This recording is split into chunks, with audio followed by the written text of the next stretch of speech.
Yellow media చేయలేని పని విమానం చేసింది. బయటపడింది రామ్మోహన్ అసమర్థత మాత్రమే కాదు, వార్ రూముల పేరుతో బాబు లోకేష్ ఇచ్చే ఎలివేషన్ల డొల్లతనం కూడా. జాతి మీడియాను దాటి జాతీయ మీడియాలో అడుగు పెడితే పచ్చనేతల వాదనలు, ఎలివేషన్లు, భజనలు, అబద్ధాలు, గాలిమాటలు, కారుకూతలు, కాకిలెక్కలు ఇవేవి చెల్లవని రిపబ్లిక్ టీవీ సాక్షిగా బయటపడింది. అర్నబ్ అడుగుతున్న ప్రశ్నలకు సమాధానం చెప్పలేక పారిపోయారు. జాతీయ మీడియాకు దూరంగా పారిపోయారు.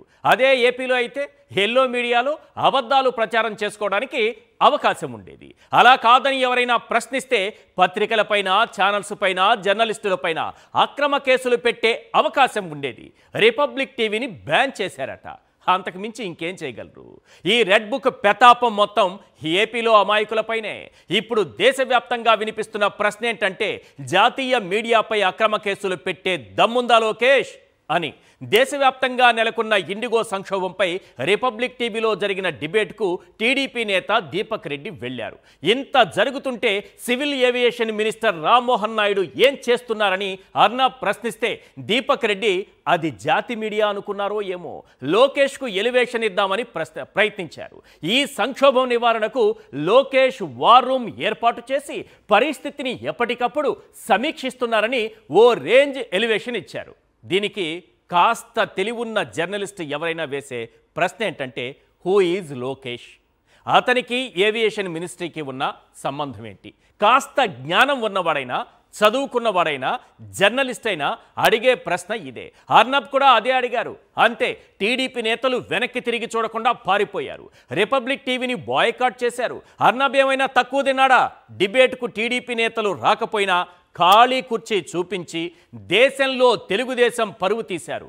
డే 1, డే 2, డే 3 వరుసగా 3 రోజుల డిబేట్లో అర్నబ్ కేంద్ర మంత్రి రామ్మోహన్ నాయుడిని, టీడీపీ నేతల్ని, ఆ పార్టీని ఏ విధంగా ఫుట్బాల్ ఆడుకున్నారో ఒక్కసారి స్క్రీన్ పైన చూద్దాం.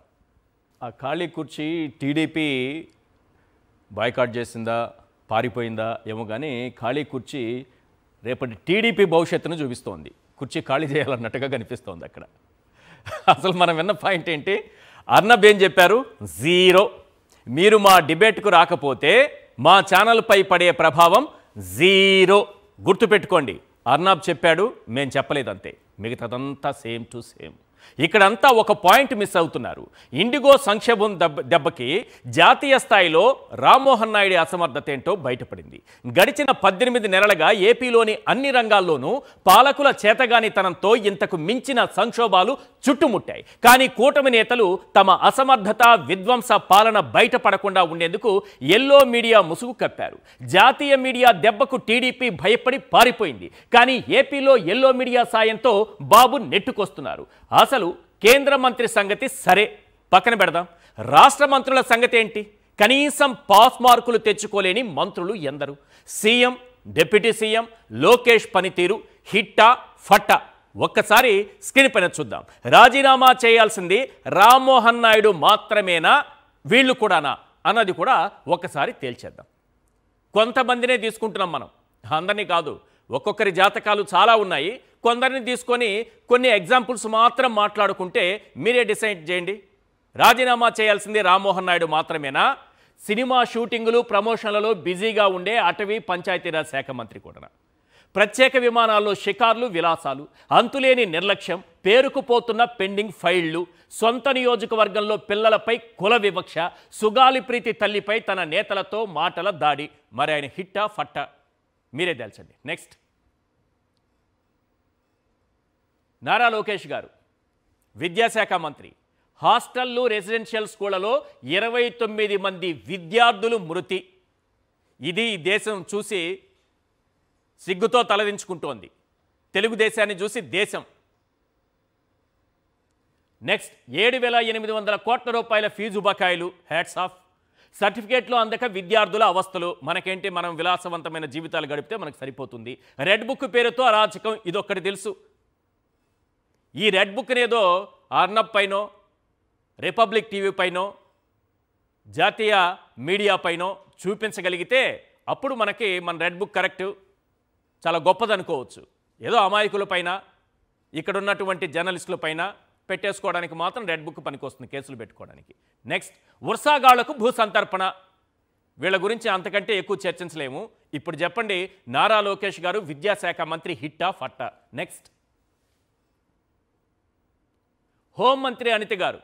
హోం అంటే జగన్మోహన్ రెడ్డి గారి హోంలో వేలు పెట్టి అక్కడ తల్లిని, చెల్లిని, జగన్మోహన్ రెడ్డి గారిని, ఆయన కుటుంబ సభ్యుల్ని దూషించడమే హోమ్ మినిస్టర్ పని అన్నట్టుగా ప్రెస్ మీట్లు పెడుతూ ఉంటారు. మహిళలపై 200కు పైగా అఘాయిత్యాలు జరిగితే నో మేడం, మేడం లేరు. చిన్నారులపై లైంగిక దాడులు, హత్యలు జరుగుతున్నాయి, మేడం కనిపించరు. రెచ్చిపోతున్న గంజాయి బ్యాచ్, మేడం చూడరు. నడి రోడ్డుపై వందల సంఖ్యలో రాజకీయ హత్యలు, ఇవేవి మనకు కనపడవు. సోషల్ మీడియా కార్యకర్తలపై అక్రమ కేసులు, 1200 కేసులు, ఇందులో అయితే మనం హిట్. మరి ఇప్పుడు చెప్పండి, రాజీనామా చేయాల్సింది రామ్మోహన్ నాయుడు మాత్రమేనా, మన రాష్ట్రంలో ఉన్నటువంటి మంత్రులు కూడానా? నెక్స్ట్, వ్యవసాయ శాఖ మంత్రి. రైతులకు యూరియా కష్టాలు, ఏ పంటకు గిట్టుబాటు ధర లేక రైతన్న అవస్థలు, పెట్టుబడి సాయం లేదు, ఇన్సూరెన్స్ లేదు, మోంథా తుపాను పరిహారం అందలేదు, వడ్లు కొనుగోళ్లలో దారుణ వైఫల్యం. రాజీనామా చేయాల్సింది ఎవరు? కేవలం రామ్మోహన్ నాయుడు. మన ఇంటి కుటుంబ సభ్యుడేనా? మనం కూడానా? మనం హిట్టా ఫట్టా?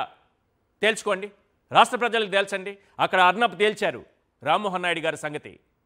మరి రాష్ట్ర ప్రజలు తేల్చండి, వీళ్ళు హిట్ అయ్యారా, ఫట్ అయ్యారా? ఈ ప్రశ్నకి వీళ్ళు రాజీనామా చేయాలా లేదా అన్నది కాదు ఇక్కడ సమస్య. రాజీనామా చేయాలా లేదా అన్న ప్రశ్న తలెత్తినప్పుడు ప్రజల మనసులో ఒక ఆన్సర్ వస్తుంది కదా, అది కావాల్సింది. నెక్స్ట్, ఆర్థిక శాఖ మంత్రి పయ్యావుల కేశవ్ గారు. 2,66,000 కోట్ల రూపాయల అప్పులు.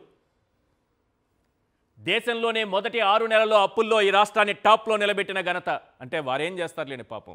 18 నెలల్లోనే ఆర్థిక విధ్వంసం, పడిపోయిన జీఎస్టీ వసూళ్లు, ఉద్యోగులకు జీతాలు ఇవ్వలేని దుస్థితి. మరి ఇప్పుడు చెప్పండి, మన ఆర్థిక శాఖ హిట్టా ఫట్టా? నెక్స్ట్, వైద్య శాఖ మంత్రి గారు సత్యకుమార్ గారు. సత్యానికి దగ్గరగా ఉన్నారా, దూరంగా ఉన్నారని మీరే డిసైడ్ చేయండి. మెడికల్ కాలేజీల ప్రైవేటీకరణ, మెడికల్ సీట్లు కోల్పోయిన ఏపీ విద్యార్థులు, పేదలకి అందని ఆరోగ్యశ్రీ సేవలు, రాష్ట్రాన్ని కబలిస్తున్న కొత్త జబ్బులు, చావులు, మరణాలు, అధ్వాన్నంగా ఆసుపత్రులు, సిబ్బంది కొరత. ఎందుకు సార్ మనకి ఈ పదవులు? ఏం వెలగబెట్టడానికి ఈ పదవులు? జాతీయ మీడియా ప్రశ్నిస్తోంది రామ్మోహన్ నాయుడు గారిని. మరి రాష్ట్రం పరిస్థితి ఏంటో ఒకసారి చూసుకోండి. నెక్స్ట్, దేవాదాయ శాఖ మంత్రి ఆనం రామనారాయణ రెడ్డి గారు. మంచి అనుభవజ్ఞులు. తిరుపతిలో తొక్కిసలాట 6 మృతి, సింహాచలంలో గోడకూలి 7 మృతి, కాశీబుగ్గ తొక్కిసలాటలో 9 మంది మృతి. మాకు సంబంధం లేదు, ప్రైవేటు దేవాలయం, తొక్కుకోండి, ప్రాణాలు పోగొట్టుకోండి. తిరుపతి గోశాలలో 100కు పైగా గోవుల మృతి, మాకేం పట్టదు. ప్రముఖ ఆలయాల్లో ఇంటి దొంగల చోరీలు చేస్తున్నారు, హీవో కూడా పట్టుబడుతున్నారు. దట్ ఈస్ మన గొప్పతనం. మరి ఈ ఆనం రామనారాయణ రెడ్డి గారు హిట్టా ఫట్టా? రాజీనామా చేయాల్సింది రామ్మోహన్ నాయుడు మాత్రమేనా? ఆలోచించండి, ప్రజలు ఆలోచించండి. నెక్స్ట్, ముఖ్యమంత్రి గారు. సంపద సృష్టి లేదు, అప్పుల భారం, ఎక్కువ చెప్పుకోవడానికి లేదు. అమరావతి ముసుగులో అంతులేని దోపిడీ, హామీలు ఎగ్గొట్టడం, పన్నులు ఛార్జీలతో బాధుడు, రాజకీయ అవసరాలకు దేవుడితో ఆటలు, లా అండ్ ఆర్డర్ ఫెయిల్, ప్రత్యర్థులపై అక్రమ కేసులు, ఇలా చెప్పుకుంటూ పోతే 24 గంటల సమయం కావాలి. మరి ఇప్పుడు చెప్పండి, రామ్మోహన్ నాయుడు గారు మాత్రమే రాజీనామా చేయాలా? వీళ్ళందరూ హిట్టా, వీళ్ళందరూ ఫట్టా? వీళ్ళ జాతకాలు ఒక్కొక్కరిది విమానం ఎలా బయటపెట్టిందనేది మనకు అర్థమవుతుంది. కొంతమందినే ఇక్కడ చూపించాం.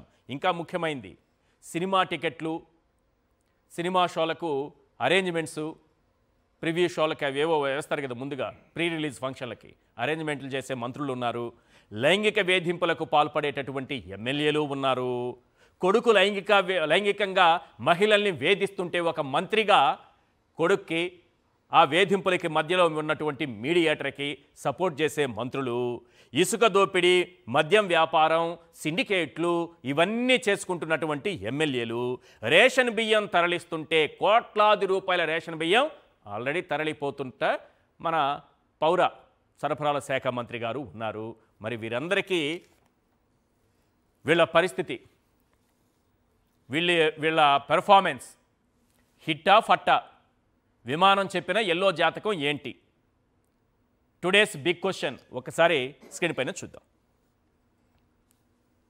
ఎస్, రామ్మోహన్ రాజీనామా సంగతి సరే, రాష్ట్రంలో ఘోరంగా ఫెయిల్ అయిన బాబు అండ్ టీమ్ సంగతి ఏంటి?